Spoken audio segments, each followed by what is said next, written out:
I'd like to welcome Dr. Patsy McSharry. And Dr. McSharry is a lecturer on the nursing programmes in St Angela's College in Sligo. You're very welcome, Patsy. Thank you so much for joining us this afternoon. We're going to talk to you a little bit, or get you to talk to us rather, about how the integrated assessment of skills and I suppose the knowledge gained from the National Standard Undergraduate Curriculum, how it's working, in particular how the assessment role is working around the prevention and management of chronic disease practice. So you're very welcome, and just tell us briefly the programmes that you're delivering as part of the National Curriculum. Okay then, Gráinne. So I suppose I was fortunate in that I was part of the steering group way back when the undergraduate curriculum was being put together. So it just luckily it coincided with a curriculum review that we were doing at the time, and so we had to evaluate our curriculum and come up with a new curriculum. So it was very timely in that all of the undergraduate curriculum for chronic disease management was being compiled, and we were doing a review. So with that, then we have in our undergraduate nursing program, we have 3 modules dedicated to health and health promotion in year 1, year 2, year 3. So there's kind of an incremental curriculum really that builds on the skills as the students progress from very junior to a focus there on kind of health behaviours, and very much looking at their own health behaviours in conjunction with the making every contact count health behaviours that are outlined. Right. So that's the idea is that they develop a self-awareness themselves around how their particular health behaviours impact on their own health and well-being, which in turn will obviously make an impression when it comes to promoting the health and well-being of their clients and patients. Very good. And would you talk a little bit about the role that assessment has played in developing the skills in the students? Right. Okay, so yes, so that module that I talked about in first year, that's assessed by an exam, and the exam examines the student's knowledge on the health behaviours. So the benefits, for example, of adopting physical activity health behaviour, and the consequences of inactivity on health, and the impact of that on chronic disease management and risk. So they have an exam, and they're also required to show evidence of having completing the MEC, the HSE land, making every contact count module. So that's first year. So it's very much looking at the laying down the foundations. Then in second year, the students are examined by an assessment, an assignment, 2,000-word assignment, where at that point, during that module, we go through the brief interventions and all of the MEC, the 5 A's of MEC that we've heard about earlier, and we go through that with them. And then the assignment is based on, they get a case study of somebody with a chronic disease, and they're asked then to demonstrate how they would care for that, utilising the chronic disease policy, the theory, and particularly the practical skills of brief interventions based on motivational interview and workshops that they have throughout the module. Very good. And that's assessed by an assignment. Right. So you're really building on, I like the idea that it starts with the students looking at their own health, how does exercise help me? How does eating, how does giving up smoking, all of those things, allowing the student then to reflect on that and bring that then into their professional practice of dealing with the client, looking at that and going through the 5 A's. And then the examination then has a number of different, as you say, essays, an examination to see how well they understand the key health behaviours. Are they the healthy behaviours we're talking about? Exercise, giving up smoking, eating healthily, mental health. Are they the kinds of behaviours that we're talking about for the students here? Yeah, absolutely. I mean, physical activity or exercise, nutrition, healthy eating, smoking, alcohol, and psychological well-being. And I think that's getting much more Attention. importance, and rightly so. I think that it's been slower to follow up the other health behaviours, but and particularly with the COVID, we've seen how important the impact of social connectedness and or not, as the case may be, has had on people's both mental health and physical health. So it's really important that students are introduced to that concept, and also the knock-on impact of any chronic disease and the knock-on psychological impact of that. So we're big on that.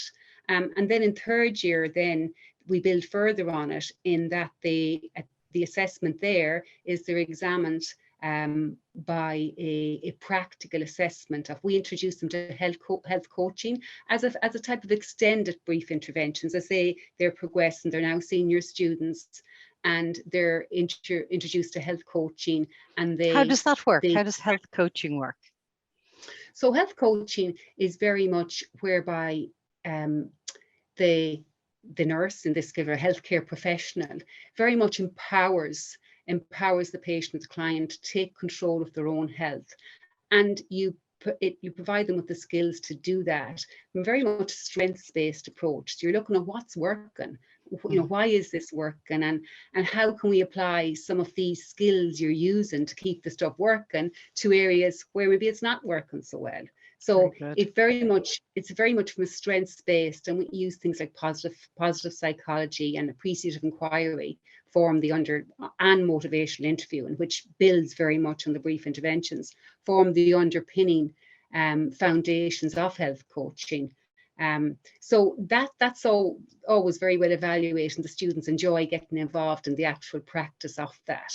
So they submit a tape then that's assessed as well as a reflective practice piece, where they have to identify a particular behavioural change skill that they used within the coaching tape, and then they write about the evidence base for that.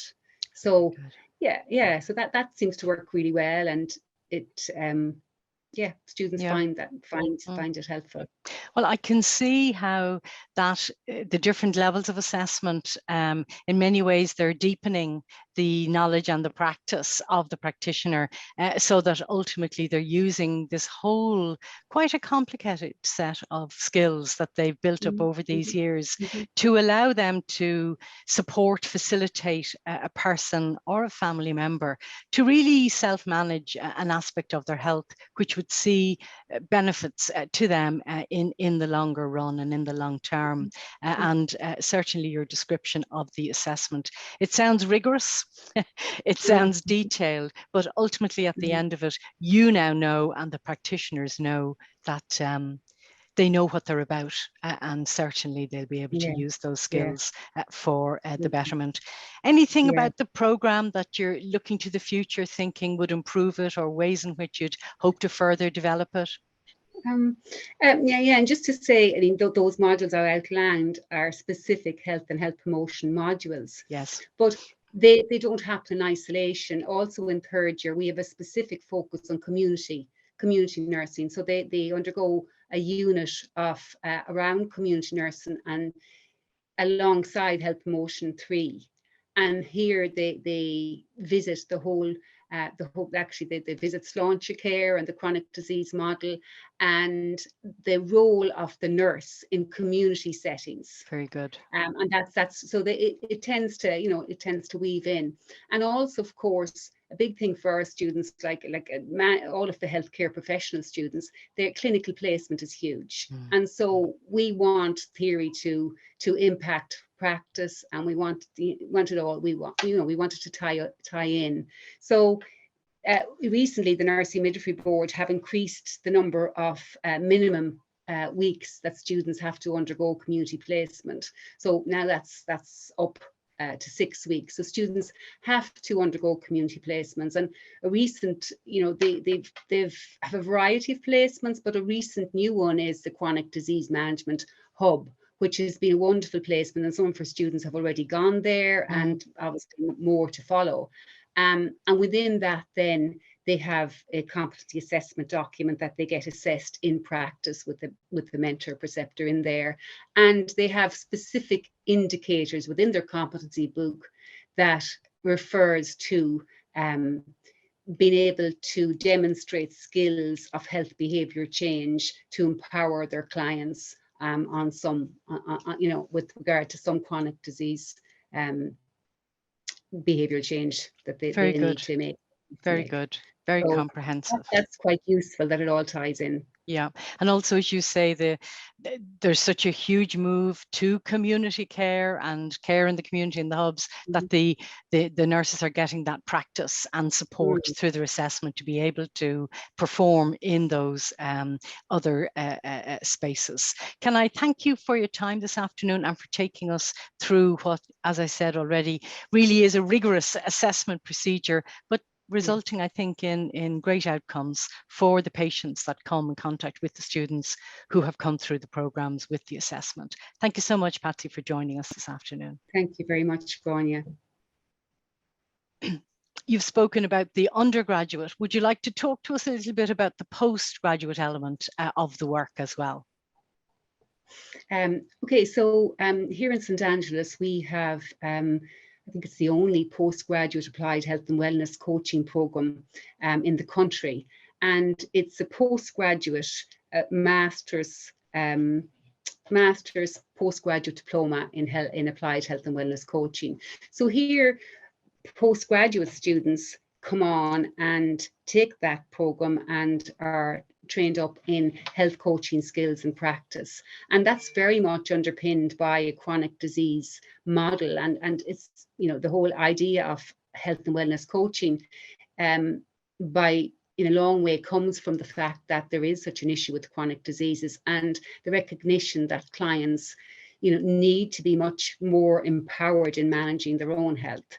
So that's an exciting program that we have going on here for the last 6 years. And so far we've had diabetic nurse specialists, we've had renal nurse, we've had a lot of clinicians in specialist areas, and it's not just for nurses. We've had other healthcare professionals on it as well. So there's a big interest in this area, and as I say, it does reflect a lot of people who are actually maybe in specialist roles or hoping to get into specialist roles. Very good. And it's a great follow-on to the undergraduate, and as you say, having the postgraduate element offers lots of scope for people wanting to work in these particular areas.